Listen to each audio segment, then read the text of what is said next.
Kita tuh dikelilingi oleh baja, dari gedung pencakar langit sampai jembatan mega.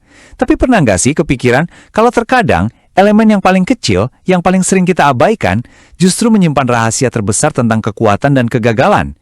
Dan semua itu ternyata bergantung pada sepotong baja yang kelihatannya sederhana banget, yang akan kita bedah hari ini. Pertanyaan ini sayangnya bukan cuma teori.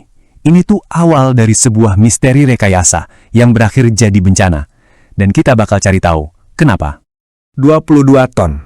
Biar kebayang ya, itu tuh kira-kira sama beratnya kayak 4 gajah dewasa yang lagi ngegantung tepat di atas kepala Anda. Sebesar itulah beban yang kita omongin dan setinggi itulah taruhannya dalam cerita kita. Dan ya, inilah yang terjadi waktu ada yang salah. Ini bukan rekayasa. Ini beneran keruntuhan kanopi di rumah sakit harapan kita. Tragedi inilah yang bakal jadi studi kasus kita buat ngebongkar kesalahan fatal dalam cara kita ngelihat sepotong baja. Oke, mari kita bedah kasusnya. Kita mau lihat gimana sih sesuatu yang seberat itu bisa tiba-tiba ambruk. Dan apa pelajarannya buat kita semua. Sekarang, yuk kita kenalan sama tersangka utamanya. Ini bukan baja profil yang gede-gede itu, tapi sebatang baja bulat yang sederhana banget. Biasa kita sebut round bar. Kelihatannya biasa aja kan? Cuma ya, sepotong logam bentuknya silinder. Tapi dalam dunia rekayasa, kesederhanaan ini nih yang justru bikin dia super efisien, tapi sekaligus super bahaya kalau kita salah paham. Dan benda ini tuh ada di mana-mana loh, seringkali tersembunyi di depan mata kita. Contohnya kayak baut angkur yang Anda lihat di sini, yang tugasnya nancepin kolom ke fondasi. Atau sebagai tie rod, batang pengikat yang ngejaga semuanya tetap stabil. Kelihatannya kecil, tapi perannya di dalam sistem, wah, gede banget. Nah, tabel ini nunjukin keahlian khususnya. Jadi gini, dibandingin sama profil gede kayak balok I atau baja hollow, si round bar ini juaranya nahan gaya tarik. Bayangin aja kayak tali yang ditarik kencang. Tapi coba deh dorong atau tekan, dia bakal gampang banget nekuk. Ini buktian satu hal penting. Dia punya tugas yang spesifik banget dan nggak bisa asal diganti. Nah, disinilah letak masalah utamanya. Ambruknya kanopi 22 ton itu ternyata bukan karena materialnya jelek, bukan. Tapi karena kegagalan cara berpikir. Ada dua cara pandang yang beda banget terhadap sebatang baja. Di satu sisi, ada yang mikir berbasis material. Oh, ini kan cuma batang baja 12 mili. Fokusnya ya cuma ke bendanya. Tapi di sisi lain, ada cara berpikir berbasis sistem, cara pikirnya seorang insinyur. Mereka ngelihatnya sebagai elemen penahan tarik yang kritis. Mereka nggak nanya, ini apaan? Tapi, benda ini tugasnya ngapain di sistem ini? Dan perbedaan ini, ternyata, bisa fatal banget. Coba bayangin deh, ini kayak sistem peredaran darah di bangunan. Inilah yang disebut load path, jalur beban. Beban dari atas, itu yang panah-panah ini, harus ngalir dari satu bagian ke bagian lain sampai akhirnya aman nyampe ke tanah. Kalau ada satu aja pembuluh darah ini putus, ya seluruh sistemnya bisa kolaps.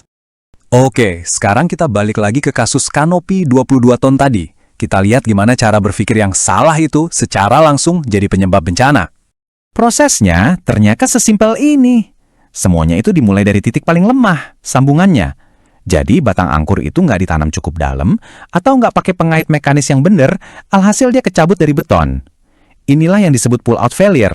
Begitu satu sambungan ini gagal, jalur bebannya langsung putus. Beban 22 ton yang tadinya ditahan, sekarang jadi nggak punya tempat buat disalurin. Hasilnya, ya udah, runtuh total. Nah, ini dia gambaran dari dekatnya.